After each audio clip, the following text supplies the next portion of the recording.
Hello, listeners of the Anthropocene. Welcome to the universe. Yes, the CUNY, the poet's guide to the universe.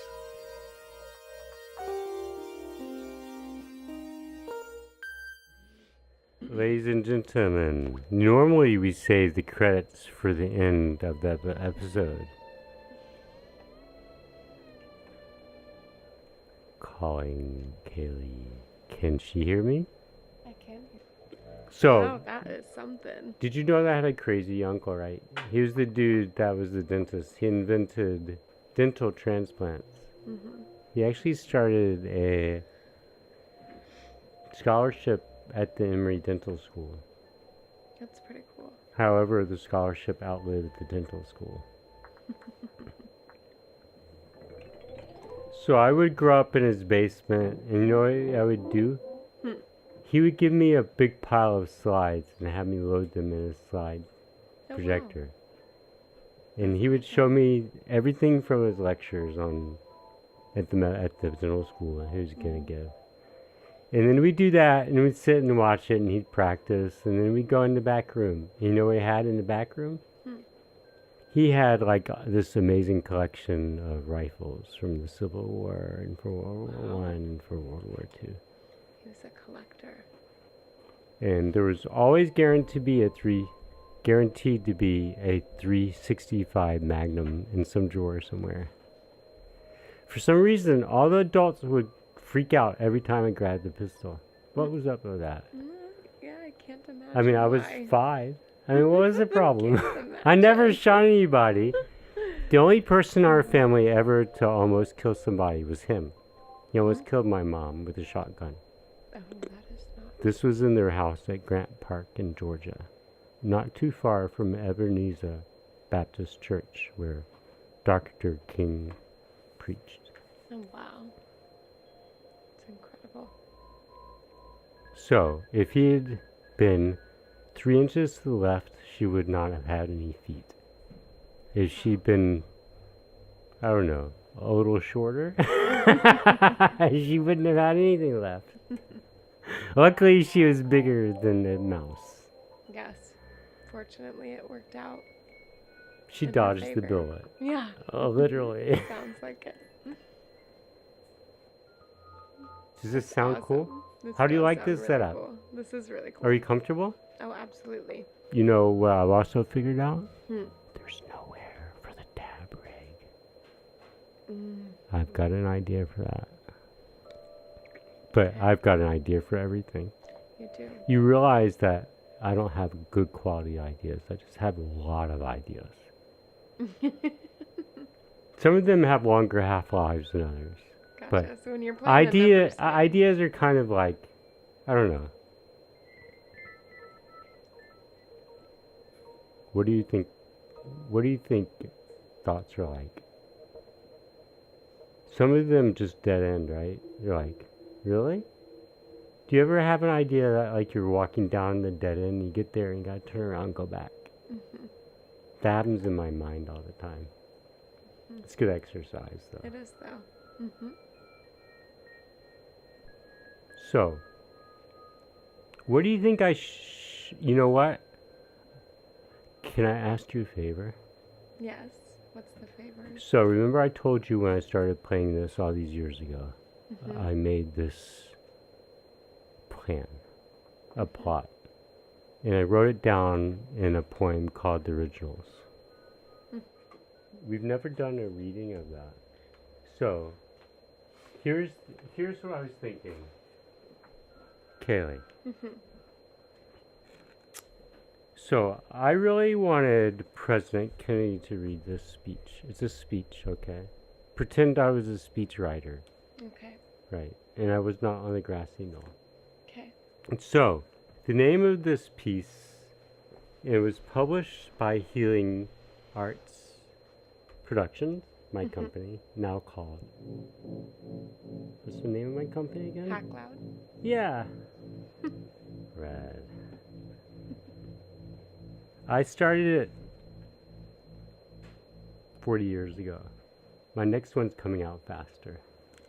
Okay? Okay. Alright, so this is called The Forward to it. Originals. It's number 62 in the book called Signals from the Left Behind.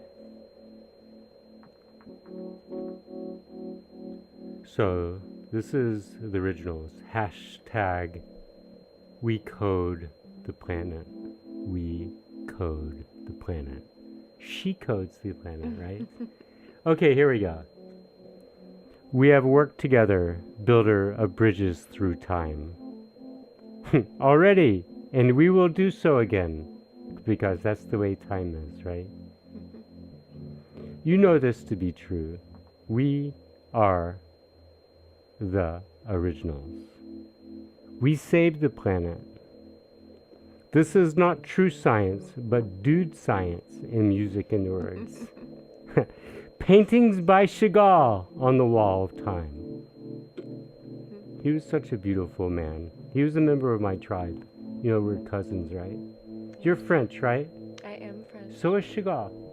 Oh, wow. Maybe you knew him. Maybe I did. We let the information of art loose on the world the same way that Moshe and Abraham did. Right? You know who they were? Moshe led the Jews out of Egypt. Abraham started monotheism. Okay. We are the coders of time. I really want to talk. You know, we code time. We code. Your mind speaks the 10,000 things that no one else sees.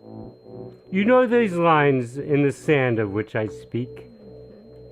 You see the pictures of the snow that will not remain if you don't fix them and build them yourself. You know, you have to build yourself.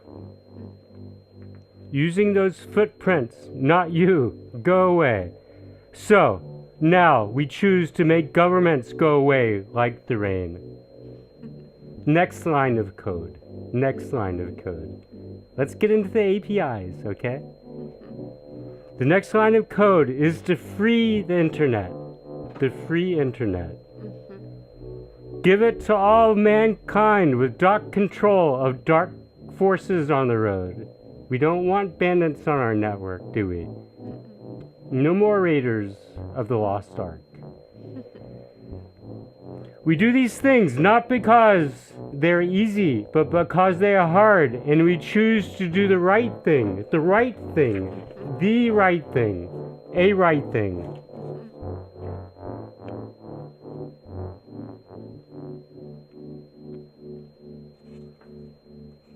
But we shall prevail. We shall feed the information to follow the space in the loss of control of minutes. That was them. We shall be the ships off the coast of the USSR. We shall be Radio Free Europe. Radio Free Europe. Come in. Do you hear me? Radio Free Europe. Julius Och Sverige and not Roma knows that he was there, and so was Snowden. Space, he said. The spaceship in space we shelf with the internet that was there when we did this. The root ball grows. The root ball. The root ball that is our planet grows. We code. We code. We all code. We code together.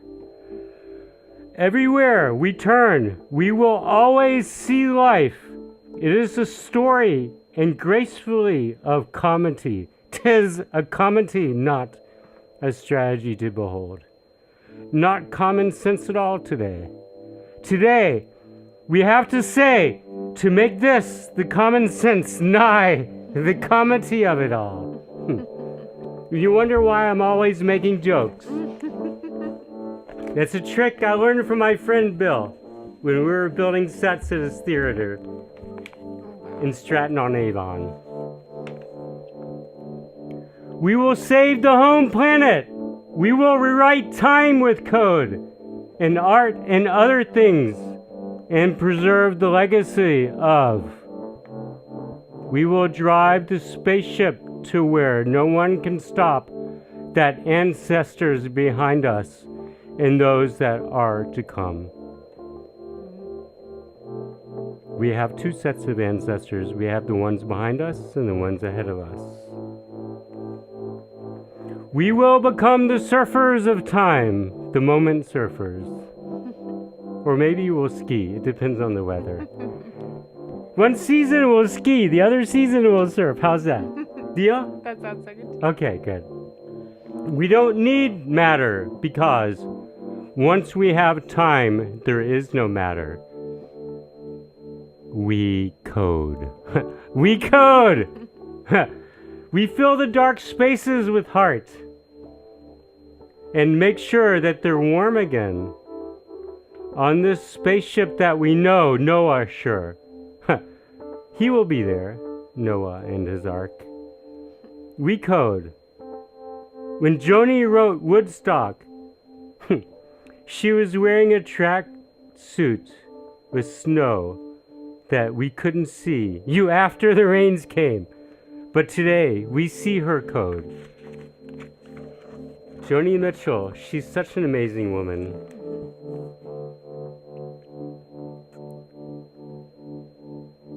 She told that story with miles to go, with miles of aisles to see on time. Can you see on time? When Jerry Garcia towards his touring had been for years and years upon years, he was making a scene tracks in the snow, writing his code. Used to be true. It used to be true. When Lennon and the Beatles wrote their tracks, they were making tracks in the snow as well. You know this to be true. You hear their tracks even on the radio now. We shall do this again. This time, we shall shop free for the internet with the originals. But Dr. Zeus now, for we shall the east-going Zaxby. We code, right? That's what we do. We code, right? We code with our hands and with our dirty fingers. We lay tracks in the snow of time to come, and that past we understand. Hey, let's go free the internet and make it for all of mankind. What do you think? You want? It's brilliant. Let's make it for everybody, not just for the data mongers, not for the corrupt Trumpers, not for the megalomaniac men, not for the men that would grab you by the ass if they could get away with it. Not those dudes. We're not going to build the internet for them, right? Agreed. They stole the last one. We're not going to let them do that again. See you soon. Now, power to the people, but information to the people. In the Nobel, truly we have time. Because the noble mind has time. That is the tapestry of the noble mind. And at that point, we shall save the spaceship, and we will be happy to see you there. Will you come? Will you come on this spaceship with us? Of course. Lao Tzu will smile. Buddha will cry. Hitler and Stalin will scream in anguish. Vladimir Putin will hear this and scream as well. Gandhi will laugh tears of joy. Gandhi will laugh tears of joy. Joyless prince at the temple of your choice was screaming. He was shithead mad. Witch priest, all of them. Today's a comedy to behold. Ha ha! Behold, Ozymandias. Your tears not more. we code. We code time, right? It's what we do at Hack Loud. We choose to do this and the other things as well. We code. And together we choose to save the spaceship, which we all share, the home planet. Is that a noble cause? Shall we save the home planet? I would be delighted. Honored. We code. She codes. You code, right? We all code. Thank you for the first reading of the originals. Thank you for having me. It was a pleasure. I want to let you know that this dude standing next to me that makes all the magic possible, this amazing artist named Jesse Huey, better known as Grey Wiz. Grey Wiz. Oh! Grey Wiz! Yeah! He's a much better keyboardist than I am. I'm gonna go to Jesse Huey's school, man. Okay, Tom Scott. We gotta get him. We're gonna sign him and Joni Mitchell. We're gonna do Miles of Isles again. You know what Miles of Isles is, right? It is the seminal live recording of the hero of this episode, Joni Mitchell, the gem of Canada. She didn't even play ice hockey, but man, she can sing, and she can inspire, and she can think, and she can tell stories. Well, that'd be amazing. So, she did an album called Miles of Isles. You know what aisles are? When you're touring, you look up from the stage and you see these aisles. After about a month on the road, you've reached a mile. And you get on a bus and you go see more Miles of Isles. And she played with these dudes called Tom Scott and the LA Express. It was amazing. I've seen Tom Scott at Jazz Alley here in Seattle. Oh, that's awesome. I've never seen them together, but I always wanted to. So Joni, let's talk. Listen, if you're busy, I'm okay if it's Nora Jones or Dido, okay? Yeah. Even Jen. That'll suffice. Yeah, it's okay. And you know, maybe we can get Natalie Portman to do some lip sync. What do you think? Perhaps. Maybe. Yeah. Will you do that? We'll throw the idea at her. So, I'm no Nelly Furtado, I know that. But I am kind of... What was that song she did about promiscuous girl, promiscuous guy, right? Yeah, I think you got it the first time. Well, honestly, most guys are born promiscuous. You realize that, right? I believe it. Which is not to be confused with slutty. Oh, okay. Because you can be slutty like me and not be promiscuous. Okay. Does that make sense? Sure. I'm very selective. Anyway, thank you for listening to this podcast. Let's wrap it. What do you think? I think that's a plan. That was amazing. Give me a finger. That's weird. That's the sound of one hand clapping. Hey, I want to thank my hero, my aspirational hero, the person that I would like to be more like.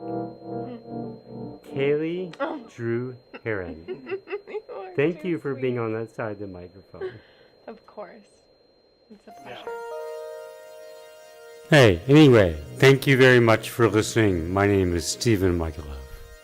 I'm your poet. The only reason that you're hearing this broadcast is the amazing talent and engineering work that I have behind the scenes.